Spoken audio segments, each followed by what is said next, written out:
Hello, in this lecture we will be talking about timing constraints and optimization. So in the last lecture we discussed what does logic synthesis mean and how do we go through the basic stages of synthesis of translation, logic optimization and gate level mapping. Now the three stages of synthesis we talked about are controlled by how we govern the timing constraints and optimization settings for our logic synthesis. So in this lecture, first we will overview what do we mean by timing constraints and optimization, and in the subsequent lectures we will be going into details of these. So timing constraints and optimizations are related to the logical hierarchy we are working at. So in order to understand the timing constraints, first it is important to understand how does it relate to the design partitioning. So look at the figure on the left. We have logical hierarchy of our design. This logical hierarchy of our design might have a top of your design, different hierarchies X and Y below the top, and then subsequent hierarchies in their own subsequent X and Y blocks. Now, each one of these hierarchies, when we say logically, they refer to different Verilog modules, which are then combined hierarchically to create a top level design. Now, in reality, these designs are actually created as physical representations of logical gates and flip-flops and registers and memories. Now these hierarchies might have completely different shapes and sizes. For example, the X hierarchy mentioned on the left here might have a size shown as here.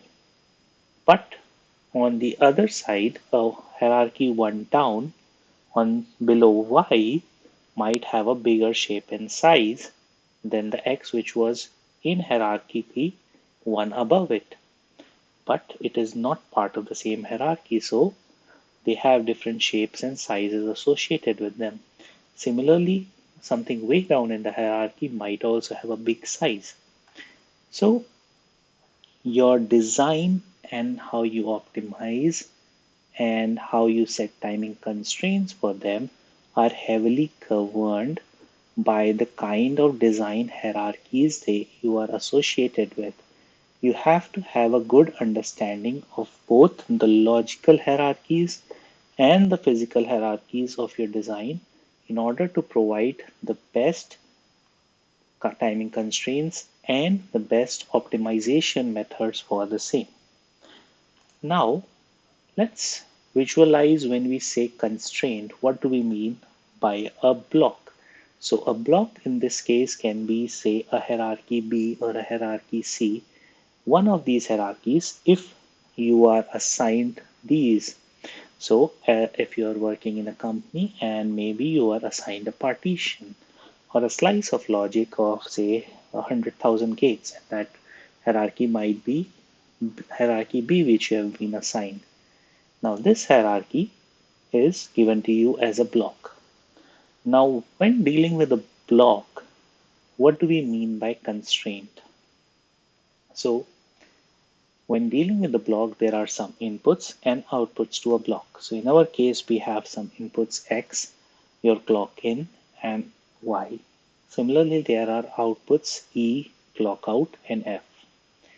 We have to understand how different timing paths originate out of such a block. Because at the end of the day, we have to constrain all of these timing paths in order for us to be able to tell the tool how do we want the design to perform. So, for example, there is one path, path 1, which originates from X and goes into the input of this flip-flop. Similarly, there is another path which goes from this flip-flop clock pin to the input pin of the next flip-flop. There is path 3 where it originates from Y pin and directly goes to the output pin F. There can be other paths associated in this design at block level hierarchy as well. For example, it can originate from the second input clock pin of the second flip-flop and go to the output pin E. So in the next lecture, we will be systematically looking at how do we define these timing paths, which paths, if constrained, provide us with a decent coverage so that we can say we have done a good job of timing constraints at a block level hierarchy. This lecture is meant to give you an overview that at a block level there are multiple paths associated with the design, and in order to constrain a design you have to be able to constrain all of those paths.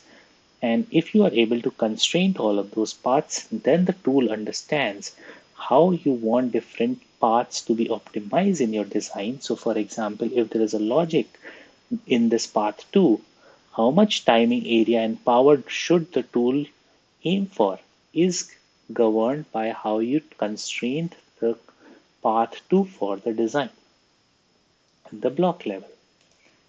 Now at the SOC level, you can have more complex constraints. So each one of these hierarchies, which we talked about in this figure, are combined into a top level hierarchy.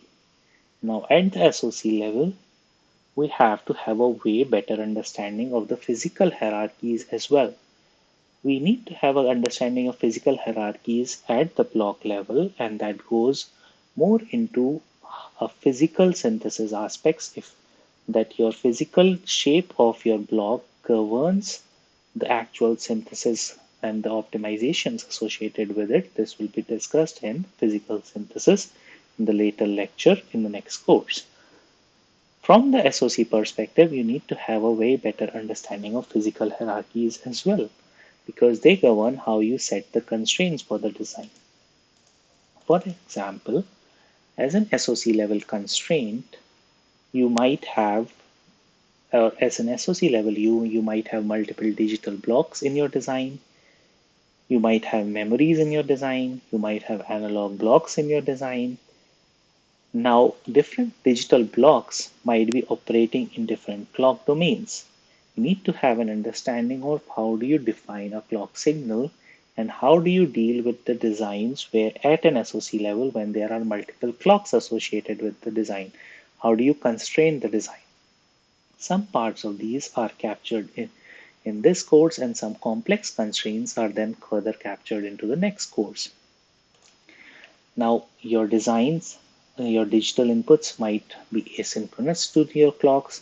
You might have static signals, but they might still have parasitics associated with them. How do we capture this in our design flow needs to be understood at the SOC level. Similarly, you might have input data on different clock, but output data on different clock. So this means when we send the data, what clock did the data come on? What clock are we sampling the data on our design? What clock are we sending the data from our design, and what clock is the data being captured on the receiving end? All of these needs to be understood when we deal with SOC level constraints. Similarly, different clocks associated at the SOC level can be either synchronous, complex, or mutually exclusive with each other. So all of these also come into the SOC level constraints and the issues associated with them. So this is what we mean when we say SOC level constraints. Similarly, there can be a lot of multi-cycle paths when dealing with the memories associated. How do we constrain an SOC for such issues? This all is governed in the SOC level constraint picture, and this is briefly discussed in this course and discussed in more detail in the next course. Now going towards the topic of synthesis timing optimization. So relating from the topic of design hierarchies as physical hierarchies we talked about, the SOC level might have different hierarchies associated with them which are connected to one another at the SOC level. Now, there are simple techniques like following good RTL practices, resource sharing, and arithmetic optimization. They are generally applicable. But there are dedicated techniques which let us improve our optimization, like library optimization, our doing a test ready synthesis, register retiming, adaptive retiming, doing boundary optimization, auto ungrouping, register replication. These are detailed design specific and architecture specific techniques which come into the play when we are trying to do a good synthesis optimization, and they need to be done with an understanding of your SOC level constraints in place. So the next course discusses these detailed techniques uh, in order for us to get an understanding of SOC level optimization. Then there are also techniques like prioritizing your setup timing over DRCs, disabling DRCs on clock network. How do we define your user defined path groups? All of these play into your optimization and how do we deal with them. In the next lecture, we will be discussing about the design objects associated with our synthesis.